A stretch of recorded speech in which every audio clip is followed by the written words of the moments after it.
Hi viewers, welcome to our channel. ప్రస్తుతం మనతో పాటు దాము భారతి గారు సీనియర్ జర్నలిస్ట్ ఉన్నారు. వారితో ఒకసారి మాట్లాడదాం. నమస్కారం సార్. నమస్తే సార్, పోసాన్ని జైల్లోనే చంపించేందుకు లేకుంటే జైల్లోనే జీవితాంతం ఉండేలా ప్రయత్నాలు చేస్తున్నారు పవన్ కళ్యాణ్ గారు అండ్ లోకేష్ గారు అని చెప్పేసి వైసీపీ వాళ్ళు అయితే పెద్ద ఎత్తున ప్రచారం చేస్తున్నారు సార్ వాళ్ళ సోషల్ మీడియా ద్వారా. అసలు పోసాని విషయంలో ఏం జరుగుతుంది? మరి నిజంగా పవన్ కళ్యాణ్ గారు లోకేష్ గారు ఇటువంటి ప్రయత్నాలు చేస్తారంటారు ఆయన విషయంలో? మరి మీరేం చెప్తారు సార్ దీనికి సంబంధించి? అంటే వాళ్ళు ఏమి హత్యకు ప్లాన్ చేస్తున్నారు అని ఇంకోటి కాదు, కానీ పోసాన్ని పర్మనెంట్ గా జైల్లో ఉంచే కార్యక్రమం చేస్తున్నారు. సో దానివల్ల ఏమవుతుందంటే పోసానికి ఆల్రెడీ 60 ఏళ్ళు దాటింది. ఆయనకి ఆల్రెడీ హార్ట్ సర్జరీ జరిగింది. ఇప్పుడు ఆయన సబ్ జైలు లాంటి జైళ్ళల్లో కానీ ఉంటే, సబ్ జైళ్ళల్లో ఏమంటే చాలా ఘోరంగా ఉంటాయి కండిషన్లు. మినిమం రిక్వైర్మెంట్స్ ఒక మనిషికి ఉండాల్సినవి ఏవి ఉండవు అందులో. సో ఇలాంటి వ్యక్తులు అక్కడ ఉండడం చాలా కష్టమవుతుంది.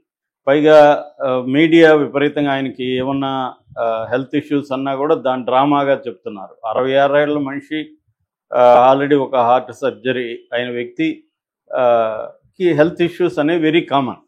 సో అలాగా ఆయన్ని కేసుల మీద కేసులు పెట్టి పీటీ వారెంట్ అంటే ఇప్పుడు ఏమైందంటే ఈయన అన్నమయ్య జిల్లాలో ఒక కేసు పెట్టారు. సో ఆ కేసులో అరెస్ట్ చేశారు. దీని తర్వాత ఇప్పటి వరకు 17 కేసులు నమోదైనట్టుగా పొన్నవల్ సుధాకర్ రెడ్డి చెప్పారు.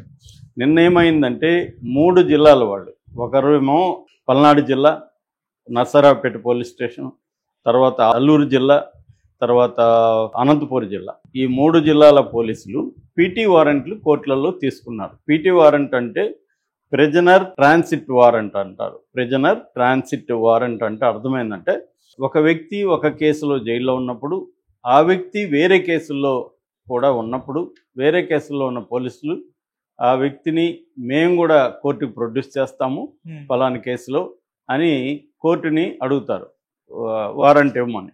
సో కోర్టు పీటీ వారెంట్ అని ఇస్తుంది. ప్రిజనర్ ఇన్ ట్రాన్స్, ఆల్రెడీ జైల్లో ఉన్నాడు కాబట్టి ఒక కేసులో జైల్లో ఉన్నప్పుడు ఆ కేసులో బెయిల్ వచ్చినా లేకపోతే బెయిల్ రాకపోయినా ఆ వ్యక్తిని తీసుకొచ్చి ఇంకొక కేసులో కోర్టులో ప్రొడ్యూస్ చేస్తారు. ఇది మామూలుగా సిఆర్పిసి 267 ఉండేది. ఇప్పుడు బిఎన్ఎస్ఎస్ భారతీయ నాగరిక సురక్షా సంహితలో 302 ఈ సెక్షన్ చెబుతుందన్నమాట. 302 ప్రకారం పీటీ వారెంట్ ఇష్యూ చేసే అధికారం మ్యాజిస్ట్రేట్కి ఉంటుంది, అడిగే హక్కు వీళ్ళకు ఉంటుంది. సో వీళ్ళు ఏం చేస్తారంటే ఇతన్ని ఇప్పుడు నిన్నేం చేస్తారు వీళ్ళంటే ఇక్కడ నర్సరావుపేట పోలీసులు తీసుకెళ్ళి ఆయన్ని రాజంపేట రైల్వే కోడూరు జైల్లో సబ్ జైలు నుంచి తీసుకొచ్చి ఇక్కడ కోర్టులో ప్రొడ్యూస్ చేశారు. కోర్టు మళ్ళీ దీంట్లో కూడా రిమాండ్ ఇచ్చింది. అంటే ఇప్పుడు ఆ కాలంలో బెయిల్ వచ్చినా ఆల్రెడీ మళ్ళీ రిమాండ్ ఉంది కాబట్టి ఆయనకి బెయిల్ వచ్చినట్టు కాదు. అంటే ఇలాగా వరుసగా 17 కేసులు పెట్టుకుంటా వెళ్తే ఆయనకి బెయిల్ ఎప్పుడు వస్తాయి? 17 కేసుల్లో కనీసం ఒక కేసులో బెయిల్ రావాలంటే నెల పట్టిన 17 కేసుల్లో 17 నెలలు పడుతుంది. మళ్ళీ కేసులు పెట్టడానికి గ్యారంటీ లేదు. సో అంటే 2-3 ఏళ్ళు మినిమం ఆయన్ని ఇలాగా సబ్ జైళ్ళల్లో ఉంచితే ఖచ్చితంగా ఆయన ఆరోగ్యం క్షీణిస్తుంది గ్యారంటీగా. దాంతో ఆయన ఇండైరెక్ట్గా చావు వైపుగా తీసుకెళ్తున్నట్టుగా మనకు అర్థమవుతుంది. ఇప్పుడు సాయిబాబా దాదాపు 95% వికలాంగుడు, 10 ఏళ్ళు అండా సెల్ సింగిల్ సెల్లో ఉండడం వల్ల ఆయన ఆరోగ్యం క్షీణించి బయటకు వచ్చిన 1 ఇయర్ లోపల ఆయన చనిపోయారు. సో చాలాసార్లు ఏంటంటే ఖైదీల్ని అదేదంటారు కదా, పొమ్మన లేక పొగబెట్టినట్టుగా ఇండైరెక్ట్గా వాళ్ళని వేధించి చేయాలి. అయితే దీనికి ఇప్పుడు ఇతను అర్హుడా అన్నప్పుడు ఖచ్చితంగా ఇతని మీద కేసు పెట్టదగిన నేరం అయితే ఇతను చేశాడు, పోసాని. ఎందుకంటే అతి దారుణంగా పవన్ కళ్యాణ్ గురించి, వాళ్ళ ఫ్యామిలీ గురించి, స్త్రీల గురించి, పిల్లల గురించి దారుణంగా మాట్లాడాడు, నో డౌట్ అది.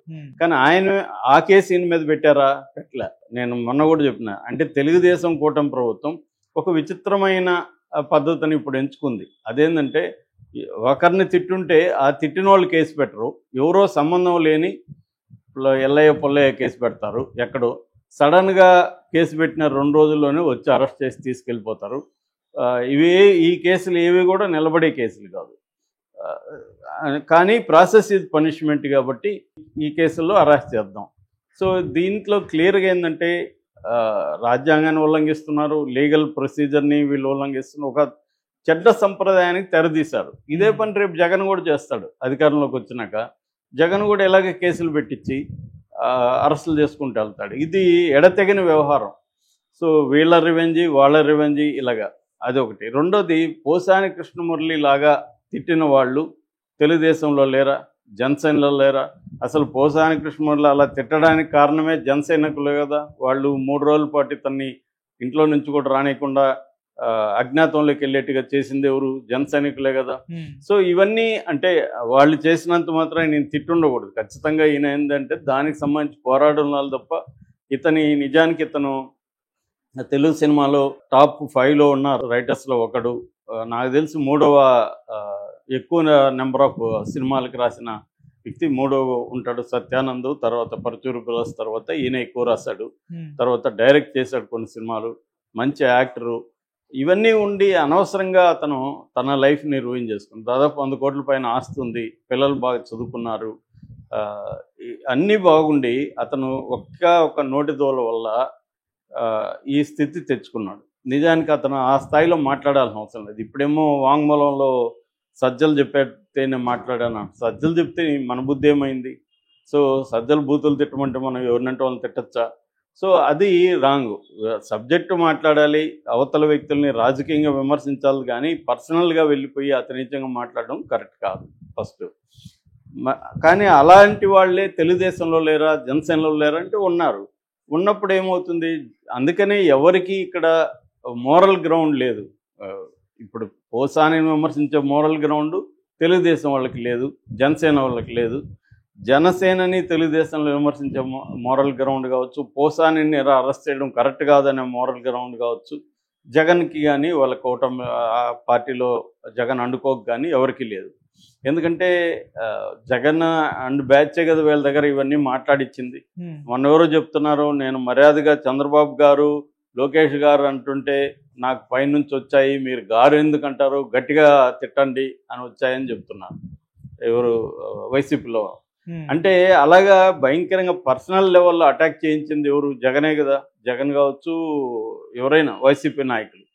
సో అట్లాగే తెలుగుదేశం నుంచి కూడా అట్లాగే అటాక్ చేశారు. ఇప్పుడున్న స్పీకర్, డిప్యూటీ స్పీకర్ కూడా జగన్ని ఎలా మాట్లాడారో మనం అప్పుడు చూసాం. ఇప్పుడు కూడా వీడియోలు ఉన్నాయి. అంటే వీడియోలు ఉన్న కాలంలోనే ఇలా రెచ్చిపోయి మాట్లాడుతున్నారు. సో ఇది అన్ని అక్రాస్ ద పార్టీస్ ఇదే బూతుల పంచాంగం, ఇదే వ్యక్తిగత దాడులు అనేవి అందరూ చేస్తున్నారు. అధికారంలో ఉన్నప్పుడు ప్రతీకారం తీర్చుకుంటున్నారు తప్ప ఎవరికి బేసిక్గా ఎసెన్స్లో మాత్రం ఏ పార్టీకి కూడా ఈ విషయంలో తేడా లేదు. అన్ని పార్టీలు డిగ్రీస్లో కొద్దిగా అటు ఇటు ఉండొచ్చు తప్ప అన్ని పార్టీలు ఇదే చేస్తున్నారు, ఇదే పర్సనల్ అటాక్స్ చేస్తున్నారు. సోషల్ మీడియానే కాదు, మెయిన్ స్ట్రీమ్ మీడియాలో కూడా కూర్చొని పెట్టి ఇలాగే చేస్తున్నారు, వాళ్ళ దగ్గర మాట్లాడిస్తున్నారు. సో ఇది సరైనది కాదు. యాక్చువల్గా ఇదేంటంటే ఇది ఏ రకంగానూ సామాన్య ప్రజలకు ఉపయోగపడేది కాదు. వీళ్ళ రివెంజ్ స్టోరీలు. అసలు రెడ్ బుక్ అనేదే రాజ్యాంగ వ్యతిరేకమైన వ్యవహారం. అంటే నేను కొంతమంది పేర్లు రాసుకొని వాళ్ళను హింసిస్తానని.